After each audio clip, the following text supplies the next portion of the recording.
All right, this is interview 4, an interview with a 16-year-old who's a country boy who lives in the mountains of Maryland. All right, James. Now you live in the mountains of Maryland. Yes, you sir. live about an hour from us. Okay. No, more about half an hour. Half an hour. It's not about an hour. But what's interesting though is James responded. Even though I do know James, we didn't set this up organically. James responded to my message down below on the YouTube channel. If you, and this is a good example. I really mean it.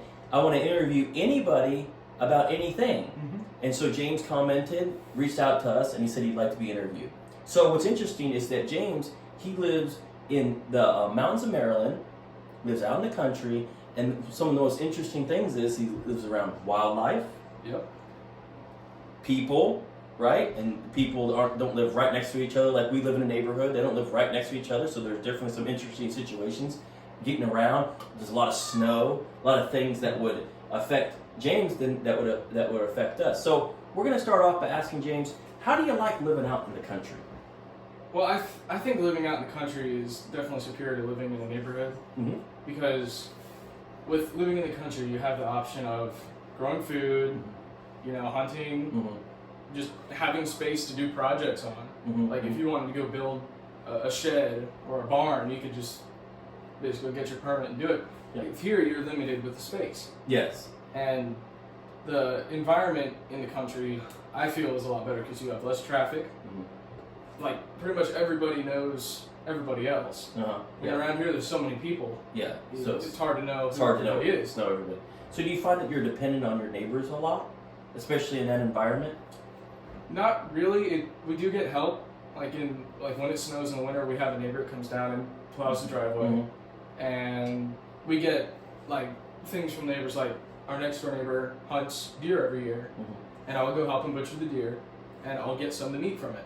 But that's interesting. You said something. You said butcher the deer. Most people don't butcher a deer. Yeah, most people But isn't that kind of gross? No, not. I mean, skinning is probably the worst part. Yeah. When you have to cut it open and get everything out. But after that, really, it's not that gross. But I know I've had deer jerky and stuff like that. Does he make this? Do some of the people make some jerky, or is it just straight meat? It's usually just meat. Just meat. Okay. I mean, if I wanted to, I can make some jerky. But usually, we just either cut off steaks or cut up a roast or make ground meat. Yes. And do you find that obviously you're more independent out there, like especially with food stocks and so you probably have like a deep freezer? Yeah, we have 3 or 4. You have 3 or 4 deep freezers, really? Yep. So, some people, you want to get a deep freezer, but you're always concerned about I'm always concerned about freezer burn. How long could food last and taste really good still in a deep freezer? Well, we have a I forget what it's called. It's like frost free or something, anti-frost free or something like that. And it makes sure that your food doesn't get freezer burn. Like if it gets to a certain temperature, it'll stop freezing and let it thaw out a little bit and then refreeze it. Yes. So that you don't get that really deep freezer burn. So we really don't have to deal with that. Yeah. Okay, that's good. So in the where you live at, right? And so you have the wildlife and things like that. Would it be common that you'd have bears there? Yeah, we usually it starts around September when it starts getting cold. The bears start really coming out and trying to bulk up for winter, and they'll usually come and raid the trash can a couple times. Yeah, and strew everything around. But can you leave your trash can? Is it outside or is it typically inside? It's outside, and there's really not a whole lot you can do. I mean, I've seen some people that drill latches in them, but really what they do is they take it out, take some stuff out, and strew it about. But you can usually just pick it all back up and throw it away again. So you don't find that living out... So some people might find that kind of scary. So you don't find that encounters with bears... Maybe you see a lot of movies that bears come up to you and they might try to attack you, but maybe that's not even real life. They're probably more scared of you, right? But for most of the encounters we've had, they usually don't, unless they've got cubs or something. Yeah. Because like all the times we've had, there's been no aggressive behavior. Usually just the one time we had a mother bear come up and we were yelling at her, and she was standing there looking at us. Usually they run away, and she was standing there, and we thought that was kind of weird. So we were banging pots, and she walked down in the woods, and 4 cubs came out of the tree. Okay. And so that's why she was acting like that. Okay, so basically, unless there's a reason. Yeah. Or unless they were sick or something. I mean, yeah. I mean, if you're just walking around the woods and you startle a bear, they may charge you. Mm-hmm. But if you're making proper noise and doing the right the right stuff to avoid a bear attack, they don't just go out of their way seeking people. Yes. They're just walking through the woods to devour a person. I mean, there's a lot of easier things to eat for a bear. Yeah, because a person could probably fight back. Yeah. They'd rather have something that might be already dead. Yeah, like It's my not that trash. simple. Yeah, do you have other animals where you live? Yeah, we have a flock of chickens, and we got a rabbit. Yeah, and then do the chickens, do you get eggs? Yeah, we get, the breed we have has really kind of been disappointing because they're Buff Orpingtons, and we have 12 hens, and we get about 2 or 3 eggs a day. Mm-hmm. So that is a type of chicken I don't think we'll go back to. Okay. But when they were younger, we got a lot of eggs out of them. Mm-hmm. Usually about a dozen a day. Okay. He was getting a lot of eggs from that. Yeah. So you have chickens, obviously, for eggs, and then is there anything that you might slaughter for meat? Like you don't have a cow, do you? Or anything No, like that? we don't have a cow. We may do that one day, but Yeah. if we have, say, like a brood of straight run chicks, that means you got males and females, and they grow up, and you've got a lot of mean roosters. You can butcher those roosters and eat them. Mm-hmm. And the thing is with homegrown chicken that we've noticed is it's a lot of dark meat Yes. on there, and it's really good meat. So if you have a hen that stops laying or an old hen, you can make soup or stock out of those. Yes. Or if you have too many roosters, you can eat those as well. Yeah. Okay, and so you have chickens, and I'm sure you have a lot of deer that come around the property. Do you find that the deer do they come up to you, or do they kind of stay away? They're kind of shy. They're pretty shy. They eat a lot of the flowers in the flower bed, and they get in the garden. But we have an electric fence around the garden now, so they don't get in. But the other day we were driving down our driveway, and there was a couple of young fawns, and they were following us. Mm-hmm. So I don't think they knew that it was people. I think they were just following the car. But usually when they see a person, they try to get out. They try to get away. Yeah. Now, do you drive? Are you able to drive yet? Not yet. Not yet. I should be getting my permits. Yeah, so you probably get your permit sooner. But have you noticed, is it dangerous kind of going back and forth to your house, especially at night? Because have you ever seen deer like standing in the middle of the road, or have you ever got hit by a deer? I haven't been in the car when we've hit a deer, but my dad has hit a deer with the truck going down the highway. It jumped out and hit the back of his truck. But usually you see them standing alongside of the road, and you slow down, they'll cross. You got to go slow, because when there's one deer, there's usually more. Yeah. So you could be going, one could jump by, and if you keep going, the second one could come and take you out. Yeah, they're weird. They'll move out of your way and then jump right back in your way. Yeah. And get run over when they were perfectly safe. I know they're kind of weird when it comes to that. Yeah. Now, living where you live, is it hard to go to school, or do you go to school? You don't go to school in a public school. No, I'm homeschooled. So you're homeschooled. Mm-hmm. Now, do you find that to be a lot easier, especially that you're further out? It's easier to homeschool, so you don't have to get up and travel miles away, and maybe if some bad weather happens, you're just at home. Yeah, it's so much better because I can basically make my own hours. Yes. Like if I wake up and I start a math class, I don't have to sit there and listen to a lecture for an hour. I can just read the lesson, do the work, and I'm done. Yes. I can move on to the next thing. Yes. If I was in a public school, like I went to private school for a couple of years, you'd sit there, you'd get your lecture, you'd do some work for about an hour, and then you'd go and do your next class. I don't know why more people don't do it. Yeah, so it's so much easier. Like if we get a lot of snow and we can't get out of the driveway, we can still do school. You don't have to miss any days and make that up. It's more important, especially the further out you live, because weather or situations, especially if your car broke down or something, or you didn't have rain, ran out of gas. Yeah. You don't have to really worry about a lot of these obstacles. And plus, now you can go anywhere, right? Yeah. You don't have to wait on the school system. So if you want to just go off on a vacation or something from your house, take or whatever, work with me, or do extra work and take a couple days off. That's not bad. Yeah, that's really good. So because you're homeschooled, you probably can get done with school faster. I work 2 to 6. So I'll get done probably around 12, eat some lunch, and get ready for work. Okay, so really it enables you to really kind of get done with school faster Yeah. and then be more productive and get money. Because if I was going to a public school, I'd get off at 3:30 or 4, Mm-hmm. and then get home late and have to do homework. Well, where do you work though? I work at Phil and Jerry's Meats and More in Smithsburg. Okay, so you work like at a meat shop. Mm-hmm. Yeah. Well, how is that? That's interesting. What do you have to do there? A lot of stuff. We make subs for customers. Mm-hmm. We have lunch meat that we slice for people. Mm-hmm. We have to wrap up meat and do that kind of stuff for customers and trim stuff down to whatever size they want. Mm-hmm. We also serve hot food, so like fried chicken and stuff like that. Okay. And then I also run the register. Okay, so you do the register. But do you have to? It's interesting. Like meat, like in today's day, is it? How do you receive meat? Is it already in a box? Do you receive like a big old side of beef and you have to cut down? No, I mean, how does that work? You can come in. We've got a case that has a bunch of different cuts of Yeah. beef or pork, and we've got chicken and stuff like that.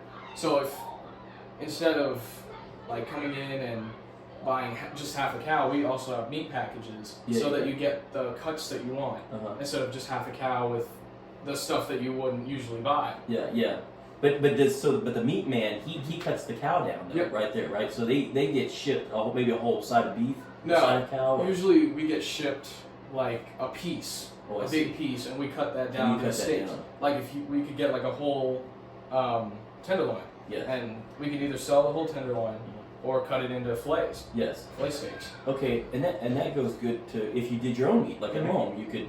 You kind of already know how to cut, or if you slaughtered your own cow, or like a deer or something, you kind of have an understanding of where to cut. And have you done other jobs, like especially where you live? Have you like worked for anybody around your neighborhood area, or? In my neighborhood, there was a guy that had a carnivorous plant nursery. That's that's the name of the business. Yeah. And I worked there for a summer, and I got to mess around with a whole bunch of carnivorous plants and make dirt. There's a whole bunch of mixes you have to make, and I didn't do a whole lot like that. I was basically a maintenance guy. Yeah. I mowed and moved plants around and made sure everything was tidy. Yeah. Well, what is it like? What do you have like do you have an idea of like something you would like to do in the future? Do you like some people they by the time they get 18 or 19 they want to go in the military or they want to go and be this or that or they want to go to college or whatever. Yeah. Is there something that you think you want to do with a lot of stuff that's happened in your life? Like maybe you want to be a meat man. I'm not saying that's what you want to do, but is there something that you kind of want to go do specific? Well, I really do want to be a mechanic. Either automotive or small engine. Okay, that's interesting. I'm taking a small engine course for my science course this year, so that I get to know what everything is. Mm-hmm. And one of the neighbors rents me out a little greenhouse, and I've got a shop in there, and I've got a whole bunch of little stuff I tinker with. Okay, so you want to be small engine, so like you could be a person who repairs like somebody's lawnmower goes out. You can do a small engine repair. Mm-hmm. That's interesting because you really forget about that. There's really a need for small engine mechanics. There is. Because most people, they become like car mechanics. Yeah, well, another problem is the electric industry is coming in so far. And, people are getting more of that. And, I mean, there are people that can work on their own small engines. And then there's the people that just go and buy the electric stuff. Yes. So another thing is the electric industry is starting to kind of choke out a lot of the combustible, the gas-powered engines, things like that. Now, but can you cross over? Can you work? Is there working on electric engines? Can you do that? I am not knowledgeable in electric motors. Okay. But it's probably something I'm going to have to do. Eventually, if you push for electric. No, do you want to own your own business, or do you kind of want to work for somebody? I'd love to own my own business. Yeah. But it's a lot of money, and I'd have to scope out there to make sure that they need another small engine mechanic before I put a shop there. Yeah. Because if I spend $10,000 on a building and get everything set up and get it rented and stuff like that, and then somebody comes in, then it turns out there's 17 other ones all within a 10-mile radius. You're not going to make a lot of money that way. Now, do you find that you enjoy living more like in the county? Mm-hmm. And would you always like? When you get your own place, would you try to live out in the county? I would try to. Mm-hmm. I definitely couldn't see myself living in a city. Okay. Because, I mean, there's just a lot of things wrong with cities. A lot of things that you don't. Yeah. And it is being out in the county. Like a lot of people don't realize that. Like looking up at the stars is different if you live out in the county. It's pitch black. Yep. You see this massive starry night that you never see because of the plume of the lights from Yeah. the city. Yeah. Right. So do you like just the night? And is everything quiet? Like, could it be really quiet out there? It's pretty quiet. Sometimes we got this freaky shriek from, I think it's a fox or something down there. But Yeah. How is that? Because a lot of people they may think they want to live out in the county, but the first night or two they do. yeah, It they can be hear very all the noises. scary because Yeah. you're alone, and it's not like you have any help coming for any time No. soon. You really get used to it once you know what those noises are. Mhm. It really helps Yeah. because my cousin from California came out to visit for the first time a couple years ago, and he saw the fireflies and he thought that they were like aliens in the woods or something like that. Yeah. And he was pretty freaked out from that. But I mean, from somebody that's lived in a city their whole life, because he's from where? He's from California. Yeah, California. Southern or northern? Southern. So probably from the San Diego area. Yeah. Right. Yeah. Okay. So he's probably never really, if he's lived in the city, he's never even seen fireflies. Yeah, he's from Simi Valley. Simi Valley. That's Okay. Well, that makes sense. Yeah. So, I mean, he lives in the deep city, goes to public school, Yeah. and it was a completely different experience for him. Okay.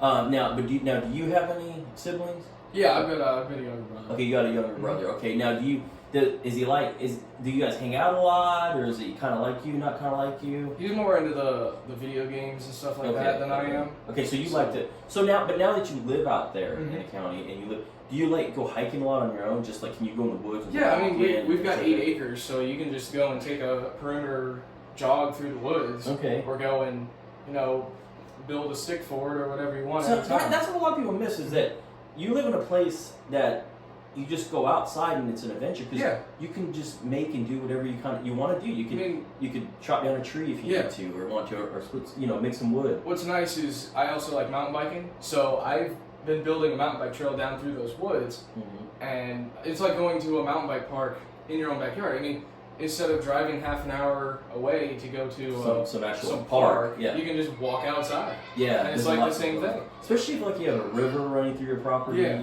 or things like that. You Mhm. can definitely you can build a dock if you wanted Yep. to. You could build a little raft, Mhm. or you could go fishing. You Yeah. do a lot of things automatically without having to worry about going to a place to do Exactly. because it's all right out in your backyard. That's one thing I like about the county too. I'd Yeah. love to move to the county Mhm. just for the simplicity of it too. Yeah, I mean, like you can do stuff for yourself. Mhm. Really, I mean, we have our own well where Yes. we're at. I was going to ask you that. How is that? So you probably have your own Mhm. septic and your own well. Yep. So is your own well, does that work all the time? Does it ever break down? Do you have to do anything with that? It's worked fine for the 5 years we've lived there, Mhm. and we've noticed that the water tastes better coming from Okay. the well because it's all natural. They don't put anything in it, That's right. and it usually works unless you like run the whole well out. Yes. Like if we were filling up a swimming pool, Yeah. and we'd have to do that within a few day time Yeah, period because you run the well down. Yeah, you're in the middle. Yeah. So Okay. So do you find though that living out in the county with do you have good pressure? Like if you took a shower or yeah, something, yeah. could you I take mean, a shower? The if you wanted pressure is to? great. I mean, Yeah. a couple people could take a shower. Okay, so and the yeah. pressure would still be the same. And then like your sewage, like Mhm. your fields, so you just have that works out and everything. Yeah, I Right? mean, we have it pumped every few years. So just every few Yeah. years. Okay, that's kind of like normal. Mhm. Yep. Okay, so you got septic and the well and obviously you have electricity running. Yeah, You have electricity running up. How's I guess one of the things, especially nowadays, would be pretty big that people would worry about is having like Wi-Fi or the internet. We have pretty good internet up there. It's different for every part of the country, Mhm. but we were able to get internet pretty easy up there. And it's pretty. You're pretty connected. It's not Yeah. as a break connection. or Yeah, I mean, anything. Dad needs internet for his job, so that was yeah. a big thing moving Yeah, there, yeah. Okay. and it works really well Yes. up Yes. there. So it's no different than it would be here. Now, that's really good. And I guess internet has come a long ways. Now, is there anything you could think of? Anything more you could think of? Like, anything interesting that's happened there, or in your life, or anything that you'd like to say or talk? Just anything interesting that Well, we haven't covered. One thing was a couple months ago, we were sitting up on the porch on the back deck, and the dog started barking. We looked down, there was just this random guy walking up through the woods. Mm-hmm. I didn't go to talk to him, he was just kind of making his way through, but someone said he could be hunting morel mushrooms, because that was morel mushroom season. Oh, okay. Really fancy, expensive mushrooms that just pop up wherever. You know what? That's a good point because where you live, Mhm. that is a popular place to hunt Yeah. mushrooms. And isn't Isn't Camp David near you? Yeah, it's really close. The presidential retreat. Don't you? You live really close to. Yeah, Camp David. we can see the helicopters. They go right over the house. So now, we're really close to Camp David. Now, does the president? So you never see the president. It's just you just see the helicopters. Just see the helicopters. A friend of mine, his mom was at the airport restaurant in Hagerstown, close by, and Biden flew in. Okay, so he might have flown. Maybe they were driving up or something like that. Probably. Okay, that's interesting. So you live really close to the president's retreat. Yeah. Have you seen? Is that like guarded by like agency, like rangers or anything like that? I know that there is a hiking trail that goes right by it, and if you go off the trail, I mean they'll come and talk to you. Okay, so for sure. That's pretty neat. But, and is there a particular do you have any? Is there like a lake or a trail that you like around there? Is there like some lakes and stuff? Yeah, we've got Deep Creek Lake, which is about an hour and a half, couple hours. It's pretty far, but it's a good place. Yeah. And then there's Big Bear Lake, West Virginia, which is a big old mountain bike park. Okay. It's a couple hours as well. Okay. And then real close is Greenbrier State Park. Okay. Well, what I was going to say though is that when you talk about that guy, I guess that's one thing living out in the county is it's not like here where if somebody's walking close to your neighborhood, it's expected. Yeah. And you usually know who it is. Exactly. And you're comfortable because there's a lot of people around. But if you're out in the wilderness like that, or you're out in the county, in the mountains or whatever, it can be kind of intimidating if you don't know a person walking on your property. I guess that's the one thing that you'd have to get used to. Is just we've had a couple people drive down as well that had lived there before and wanted to see what we've done to the house or whatever. Yeah. But we haven't had a whole lot of weird things like that. Yeah. Sometimes you see flashlights down at the bottom of the woods, but that could just be the other neighbor walking on their property, looking around. But because at night, especially out in a place like that, wide open, things look different. Exactly. At night, you don't exactly. And in the day, they're benign. You're like, oh, okay, that's just some guy or something like that.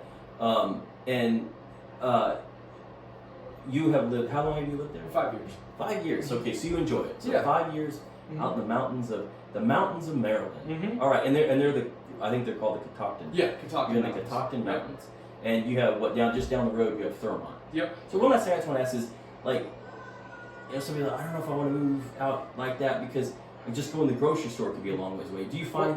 We have a grocery store about 10 minutes away, but that can change for anybody. Like you might not have one for half an hour, but where we're at, we've got a couple of little stores that are like 6 miles down the road. Okay, so you can go to little stores just like you need some milk or something like that. Yeah, there's this place called Harn's store. Yeah. That's right down the street.